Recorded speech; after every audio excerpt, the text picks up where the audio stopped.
వాళ్ళను చాలా దారుణాతిదారుణమైనటువంటి రీతిలో గవర్నర్ గారి అడ్రస్లో పొందుపరచడం జరిగింది సార్. ఆ పదాలను డెఫినెట్గా అన్పార్లమెంటరీగా ఉన్నాయి, వాటిని తొలగించాలని చెప్పి I want to press the amendment sir, unless the government comes forward to request.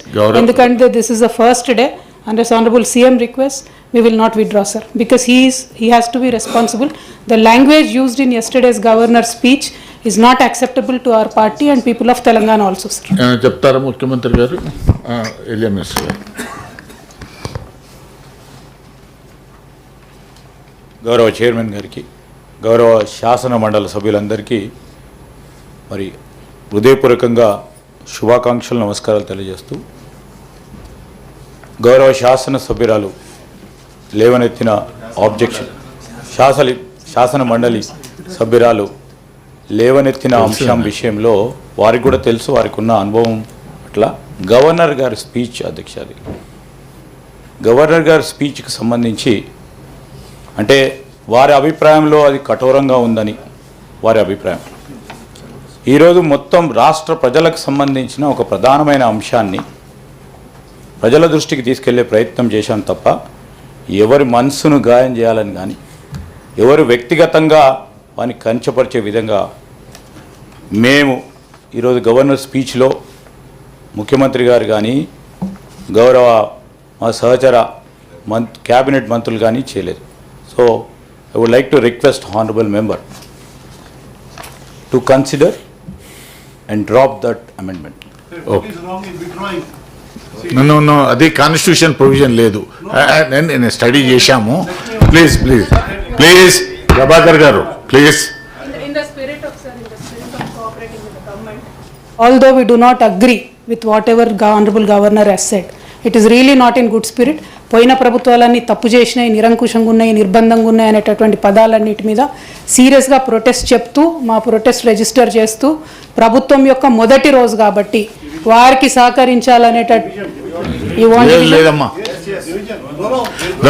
Prabhakar గారు, యు ఆర్ నాట్ అమైండెడ్. మీరేం నేనేమంటున్నాడనా ప్లీజ్.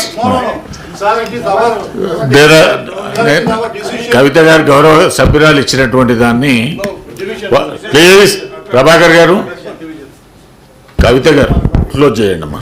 సార్ ఒకటి సార్, సరే విత్ ఇన్ ద పార్టీ అన్న, with in the party there is a discussion. మాది majority ఉంది sir ఇక్కడ, ఇంట్లో పెద్ద ఆలోచన ఏం లేదు. మేము గట్టిగా అమెండ్మెంట్ ప్రెస్ చేసి ఓటింగ్కి పోతే గెలిచేది మా తీర్మానమే ఉంటుంది. కాకపోతే definitely in the spirit of cooperating with the government, ఎందుకంటే తెలంగాణ ప్రజల కోసం ఒక మెసేజ్ ఇవ్వడానికి మీరు ఎంత దుందుడుకుగా ఉన్నా, మీరు మమ్మల్ని ఎంత పర్సనల్గా దెప్పి పొడిచినా, it is not personal, it is government, it is governance ultimately which matters. కాబట్టి with the respect to the institution ఇస్తున్నాం, అదే రెస్పెక్ట్ ప్రభుత్వం కూడా ఫ్యూచర్లో ప్రతిపక్షాల పట్ల చూపిస్తుంది అనేటటువంటి నమ్మకంతో నేను నా అమెండ్మెంట్ని విత్డ్రా చేసుకున్నాను సార్. Thank you. ఒక రోజు కోసం అట్లా ఫోటో ఫినిషింగ్ కోసం చేసిండ్రు, తర్వాత ఎక్కడ చేయలేదు. భవిష్యత్తులో మధ్యాహ్న భోజన పథకాన్ని అమలు చేసే దాంట్లో కూడా వాళ్ళకు వాళ్ళ జీతభత్యాలు కానీ వాళ్ళ ఖర్చులు కానీ ఏమి ఇవ్వకుండా మధ్యాహ్న భోజన పథకం కూడా లోపభూయిష్టంగా ఉన్నది. వాటిని ఈ బ్రేక్ఫాస్ట్కు సంబంధించిన అంశాలను కూడా వీటన్నిటిని కూడా ప్రత్యేకంగా చర్చ చేసుకొని ఆ సమస్యలను లోతు తెలుసుకొని వాటిని కూడా పరిష్కరిస్తాం. అదేవిధంగా పురుషోత్తం రెడ్డి గారు, రఘోత్తం రెడ్డి గారు లేవనెత్తిన హెల్త్ కార్డు ఇతర విషయాలు కూడా చెప్పిండ్రు. ఇవన్నీ ప్రభుత్వం మీకు తెలుసు 7 తారీఖు నాడు మేము బాధ్యత తీసుకున్నాం, 10 రోజులు కూడా కాలేదు. ఇప్పటికే చాలా విషయాలను సమీక్షిస్తున్నాం, చాలామందిని కలుస్తున్నాం, చాలామందితో మాట్లాడుతున్నాం. రోజుకు 18 గంటలు సమస్యల పరిష్కారం కోసం మేము సమయాన్ని ఇస్తున్నాం. తప్పకుండా ఈ విషయాలను అన్నిటిని కూడా ఒక్కసారి శాసనసభ సమావేశాలు ముగిస్తే మాకు కొంత సమయం దొరుకుతుంది. మా మంత్రులందరూ కూడా సచివాలయంలో అందుబాటులో ఉంటారు. మేము రాబోయే రోజుల్లో ఖచ్చితంగా వారంలో 3 రోజులన్న సచివాలయంలో మా మంత్రులందరూ కూడా విజ్ఞాపన పత్రాలు లేకపోతే రిప్రజెంటేషన్స్ తీసుకోవడానికి సంబంధిత శాఖల మంత్రులందరికీ కూడా మేము నిర్ణయం తీసుకొని సచివాలయంలో అందుబాటులో ఉంటాం. సాయంత్రం 4 నుంచి 6 గంటల వరకు ఎవరు రావాలన్నా వచ్చి అనుమతి తీసుకొని ఆయా సంబంధిత శాఖ మంత్రులకు మీరు మీ దృష్టికి వచ్చిన సమస్యల్ని తెచ్చే విధంగా వాటిని పరిష్కరించడానికి శాయశక్తుల ప్రయత్నం చేస్తాం. ఏదేమైనా అధ్యక్ష, మీ నాయకత్వంలో ఈ సభ సజావుగా జరగాలని సమస్యలకు పరిష్కారం చూపించాలని ఇక్కడ సభ విత్డ్రా చేసి నిర్వహించడం వల్ల చాలా సందర్భాలలో మంత్రులు ఇక్కడ జవాబు ఇవ్వడానికి కానీ లేకపోతే శాసన మండలి కొంత వివక్షకు లోనవుతున్నదన్న భావన సభ్యుల దృష్టికి వచ్చింది.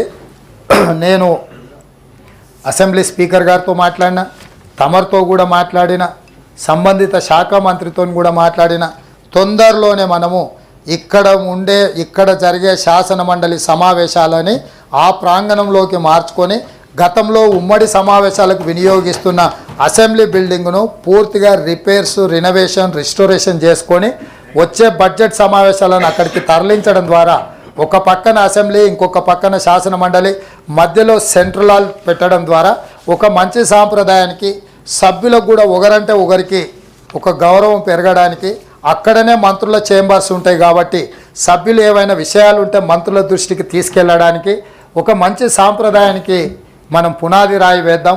మీరు కూడా అనుమతించండి.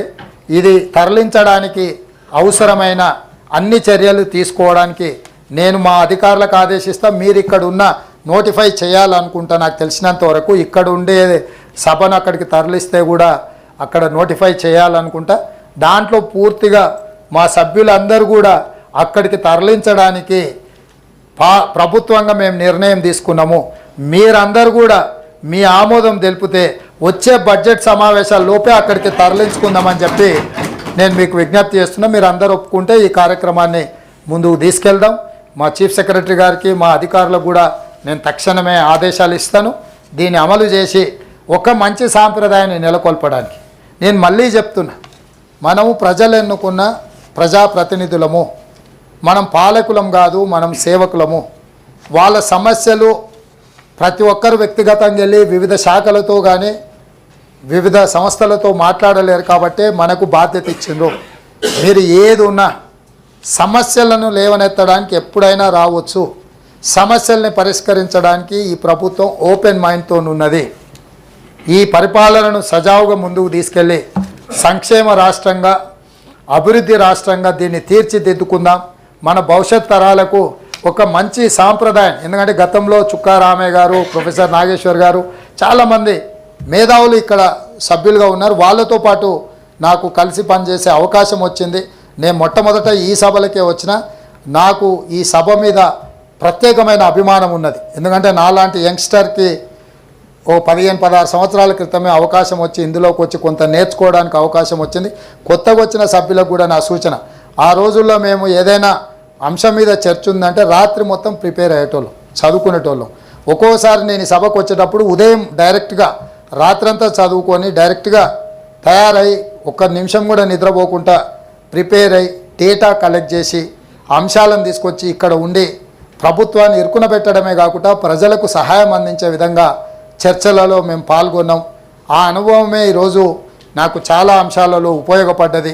నేను కూడా సభ్యులకు మీరు లేవనెత్తే అంశాలకు తప్పకుండా చైర్మన్ గారు మీకు అవకాశం ఇస్తారు. మనం పొలిటికల్ యాంగిల్లో మాట్లాడితే చైర్మన్ గారు అయినా సమయం ఇవ్వలేరు.